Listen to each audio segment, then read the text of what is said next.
बहुत सारे लोगों की रिक्वेस्ट आ रही थी कि एक full body workout schedule share करूं विदाउट एनी इक्विपमेंट, मतलब no dumbbell, no barbell, no weights, no nothing, जिससे जो लोग ट्रैवल करते हैं या फिर जिनके पास ओकेशनली जिम का एक्सेस नहीं होता, वो लोग free hand body weight workout करके अच्छी फिजिक बना सके और अपने फिटनेस गोल्स को अचीव कर सके। नाउ यहाँ पे हम लोग किसी भी तरह कोई भी वेट्स यूज नहीं करने वाले इस वर्कआउट शेड्यूल के अंदर, तो ये बिल्कुल मत सोचना कि इसमें आपको रिजल्ट्स नहीं मिलेंगे, आपके मसल्स ग्रो नहीं होंगे। आपकी मसल्स 100% ग्रो होगी, आपको 100% रिजल्ट्स मिलेंगे। एज यहाँ पे मैं यूज करूंगा दो कॉन्सेप्ट्स। कौन कौन से? नंबर 1 माइंड मसल कनेक्शन का कॉन्सेप्ट यूज करेंगे एंड नंबर 2 मसल फेलियर के कॉन्सेप्ट को भी यूज करेंगे, जिससे हम लोग अपने मसल्स को रिपीटेडली ग्रो कर सके, एक जगह स्टैग्नेट नहीं होने देंगे अपनी प्रोग्रेस को, हर समय इंक्रीज होगी हमारी प्रोसेस। अगर आप एक फर्स्ट टाइम व्यूअर हैं तो सब्सक्राइब कर लो त्रिनेत्र फिटनेस चैनल को, तो मैं प्रोवाइड करता हूं health and fitness related real and quality information, और बन जाइए हमारी हेल्दी फैमिली के हेल्दी मेंबर। हियर हम लोग एक ही सेशन के अंदर अपनी फुल बॉडी वर्कआउट करेंगे, यानी चेस्ट, एब्स, लेग्स, सब कुछ। यहाँ पे हमें अपने क्वालिटी पे ध्यान देना है and let's build some solid muscles. सबसे पहले हमारा warm up. If you want better results from any workout schedule, then proper warm up is very crucial. In this case हम लोग अपनी होल बॉडी को हिट करने वाले हैं, सो वार्म अप ऐसा होना चाहिए जो हमारे ईच एंड एवरी मसल को अच्छे से पंप कर दे। फॉर दिस रीजन मैंने वार्म अप में चुना है burpees. Burpees is one of the best warm up as it is a combination of pushup, squat and rope skipping. इन तीनों के कॉम्बिनेशन से ये बनता है burpees, which is one of the best compound workout for your whole body.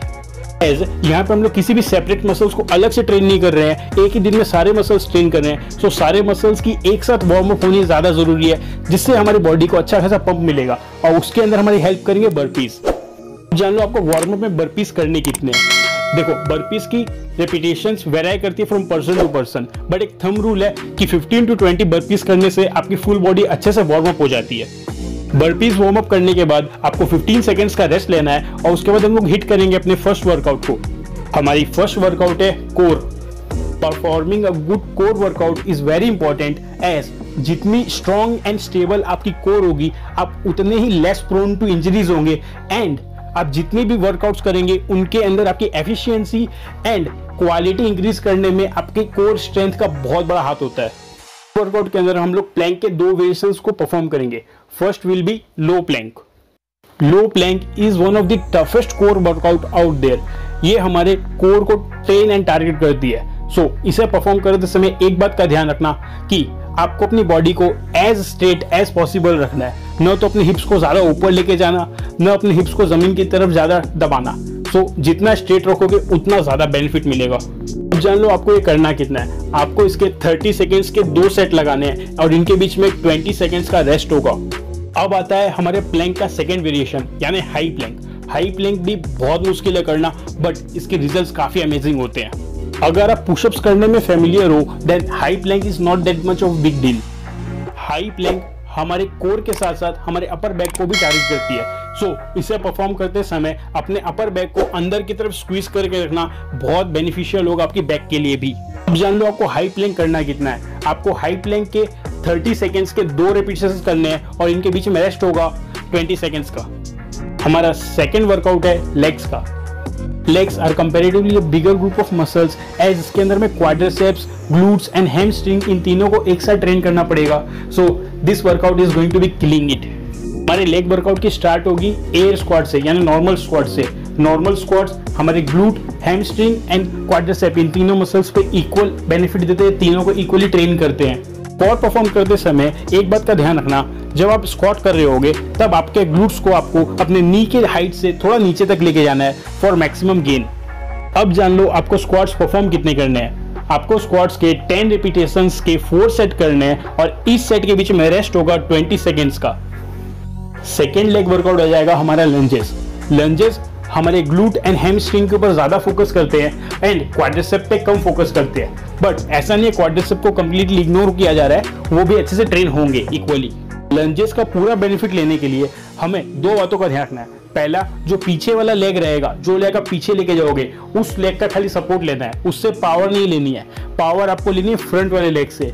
और second, ये बात ध्यान रखनी है कि आपको यहाँ पे अपने ग्लूट्स को नी के हाइट पे लेके आना है, उससे नीचे नहीं जाना है।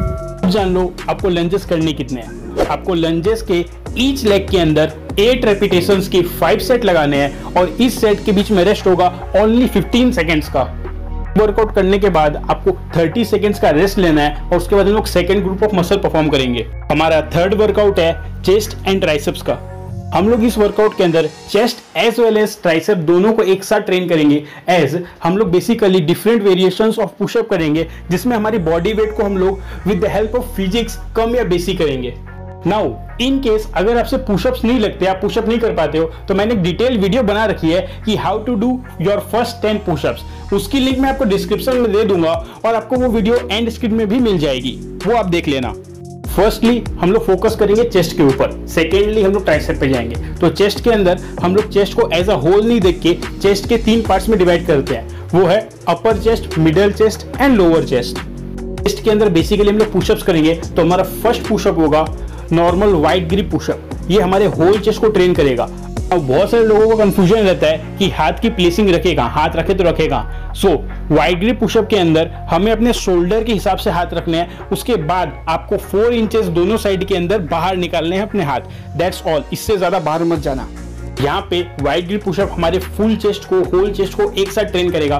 सो हमें यहाँ पे फिजिक्स के लॉ को यूज करना है, वो है जब आप नीचे जाओगे तो स्लोली जाना, जिससे आपके चेस्ट के each and every single muscle strain के ऊपर ज्यादा प्रेशर पड़ेगा, ज्यादा डेवलपमेंट देखने मिलेगी। और जब आप ऊपर आओगे तब स्पीड से आना, जिससे आपके मसल्स के अंदर कॉन्ट्रैक्ट आएगा जो आपके पैक के अंदर कटिंग एंड शेप लेके आएगा। तो आपको वाइड ग्रिप पुशअप्स करने कितने हैं? आपको इसके 8 to 10 रेप्स के 3 सेट लगाने हैं और इस सेट के बीच में रेस्ट होगा 15 सेकेंड्स का ओनली। ये तो था होल चेस्ट का ट्रेनिंग। अब हमें अपने अपर चेस्ट को ट्रेन करना है। उसके लिए हमें करना होगा डिक्लाइन पुशअप्स। ये जान लो आपको डिक्लाइन पुशअप्स करना कैसे है। डिक्लाइन पुशअप करते समय आपके दोनों हाथ की प्लेसिंग आपके शोल्डर के वाइड पे होगी, मतलब जहां पे शोल्डर है बस उसके नीचे आपको अपने हाथ रखने हैं। अब जान लो इसे करना कितना है। आपको इसके 8 रेप्स के 4 सेट करने हैं और इस सेट के बीच में होगा 20 सेकेंड्स का रेस्ट। हमें अपने लोअर चेस्ट को ट्रेन करना है। उसके लिए हम करेंगे इंक्लाइन पुशअप्स। इंक्लाइन पुशअप्स करते समय भी आपको अपने शोल्डर वाइड के ऊपर अपने हाथ रखने हैं और इसे करते समय अपनी स्पीड कम रखना, यानी रेपिटेशंस परफॉर्म करोगे तो स्लोली करना। जान लो करने कितने हैं। आपको इसके 8 to 10 रेपिटेशंस के 4 सेट लगाने हैं और इस सेट के बीच में रेस्ट होगा 20 सेकेंड्स का। तो था हमारा चेस्ट वर्कआउट। अब आती है ट्राइसेप्स की बारी। ट्राइसेप वर्कआउट के लिए हम लोग करेंगे सिंपल क्लोज ग्रिप पुशअप्स। इन्हें परफॉर्म करने के लिए आपको अपने दोनों हाथों को शोल्डर वाइड पे रखना है। उसके बाद 2-2 इंच दोनों हाथों को अंदर की तरफ लेके आना है। ये आपका हो गया formation of close grip pushups. अब जान लो आपको ये करना कितना है। आपको इसके 8 to 10 रेपिटेशंस निकालने हैं और इसके सेट लगेंगे 3 और ईच सेट के बीच में रेस्ट होगा 25 सेकेंड्स का। हमारा फोर्थ वर्कआउट आ जाता है एब्स का। इन दिस एब वर्कआउट हम लोग 2 एक्सरसाइज परफॉर्म करेंगे particularly. First is normal crunches. Crunches are one of the most baddest workouts out there. ये हमारे अपर एब्स को टारगेट करती है। सो अब जान लो अभी को इसको परफॉर्म कितना करना है। क्रंचेस के आपको 15 रेपिटेशंस के 4 सेट करने हैं और इस सेट के बीच में रेस्ट होगा 20 सेकेंड्स का। सेकेंड लेग वर्कआउट आ जाती है हॉरिजॉन्टल लेग रेजेस। ये हमारे लोअर एब्स को टारगेट करेगी और अब जान लो इसको परफॉर्म कितना करना है। आपको इसके 15 रेपिटेशंस के 3 सेट लगाने हैं और इस सेट के बीच में रेस्ट होगा 25 सेकेंड्स का। अब फोर्थ वर्कआउट आता है बैक का। बैक वर्कआउट के अंदर हम लोग करेंगे different variations of pullups. Now in case आपसे पुलअप्स नहीं लगते तो मैंने एक डिटेल वीडियो बना रखी है कि how to do 0 to 10 pushups in 1 week. इसकी लिंक मैं आपको डिस्क्रिप्शन में दे दूंगा और ये वीडियो आपको एंड स्क्रीन में भी मिल जाएगा। Back workout is very important as day to day life के अंदर हम लोग जितनी भी चीजें लिफ्ट करते हैं, पकड़ते हैं या किसी चीज को धक्का मारते हैं तो सब चीज के अंदर हमारे बैक मसल्स हमारी सपोर्ट करते हैं, हमें हेल्प करते हैं। अगर वो वीक रह गए तो ये सब काम करते समय आपको कहीं ना कहीं नस खींचने का खतरा रहता है।